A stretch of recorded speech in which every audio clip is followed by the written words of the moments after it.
I play Mac McDonald in The Founder, and Mac is one of the two original founders of the McDonald's company. And he's portrayed in the film, and I think in life he was a people person, somebody who cared about his employees and who made sure that people were happy working at the McDonald's that they owned. And he also idolized his brother Dick's ingenuity and inspiration. I'm Nick Offerman. I play Dick McDonald. The brains, the slide rule behind the Speedy system that we created together. And for me, I really love representing this guy who had the hard work and sweat equity to create this incredible product in the story, and only to then see it taken away by nefarious means. I play Harry Sonneborn, who was a financial genius who became the first president of McDonald's, and he came up with a revolutionary system that made McDonald's what it is today, which is that it's really a real estate company that leases the land to the franchisees instead of a burger company, and that's what enabled Ray Kroc to make the company so big and to push out the McDonald's brothers. I say to him, you're not in the burger business, you're in the real estate business. And that's what transformed McDonald's from what it had been, which was more of a small town, ideal restaurant, to this massive global corporation. Well, I think that the beauty of the movie is that we're left to decide for ourselves whether or not Ray Kroc was a success. Obviously, he was financially successful. Obviously, he was a dominant figure in American culture and a dominant figure in American business. But the question is that a good thing? Is what we're left with. Yeah, we live in a world where capitalism has really succeeded in a lot of ways, and we've become soft in a way where a lot of our lives are filled with luxury, you know. The thought of my grandfather living without air conditioning versus myself is a very contrasting thought. And so I think that the film is important because it leaves the final judgment open to the interpretation of the audience. How much is your integrity worth? You know, is it more important to make as much money as possible, or for your family and your community to eat real meat? And and the answer lies somewhere in between those. I think we're very much faced with that question of integrity these days.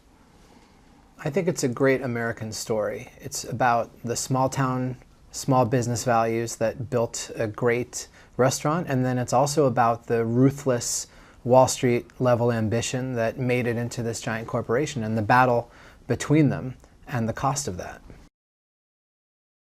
I had some trouble at home, I'll admit. I fell in love with him, and it was not reciprocated, but I didn't even realize I was doing it, but I was kind of neglecting Megan when I would go home, and I would make her run our scenes together. and I would only show her affection if she would speak Ray Kroc's lines. We're doing well now. Wow. We worked through it. I'm so sorry. It was tough. For Michael. For Michael. It's those blue eyes. I've had the good fortune of working with Michael before, and it was great to work with him again. I really loved watching not only how much fun it is to work with him in the scenes that we got to work with, but also to watch him hone in on the character of Ray Kroc. And transformation is a word that people throw around when somebody puts on a wig and a mustache, and wow, I never thought it was them. And but what he does is he transforms in an interior way, which is so subtle, and you can almost mistake him for Michael Keaton, but he's not. And that's what I love about his work. He's a very exciting actor to work with. He's a really electric spirit, and you never quite know where his energy is going to take you. And I think that's what makes him so great for Ray Kroc, who was such a complicated and brilliant, but unpredictable and, complicated figure. Hey, Lisa here, so you're a movie lover. Well, in this day and age we see hundreds of movies a year in numerous genres like action, comedy, romance and more. Some of these movies are great and some just don't live up to our expectations. For all you movie lovers out there, here are some interesting facts from movies that you might or might not know. In the movie Carrie, the end of the movie was shot in reverse order, a technique of the film to make scenes look more ghost-like. A close viewing of the film will show cars moving in reverse. What do the 101 Dalmatians and Wendy from Peter Pan have in common? The 102 characters are the only characters in Disney's past to have both of their parents present and alive for the whole course of the movie. Gone with the Wind producers were fined $5,000 for allowing obscenities in the film's dialogue.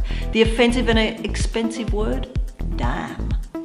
One of the films Will Smith is best known for almost didn't happen. The actor didn't want to participate in Men in Black until his wife persuaded him otherwise.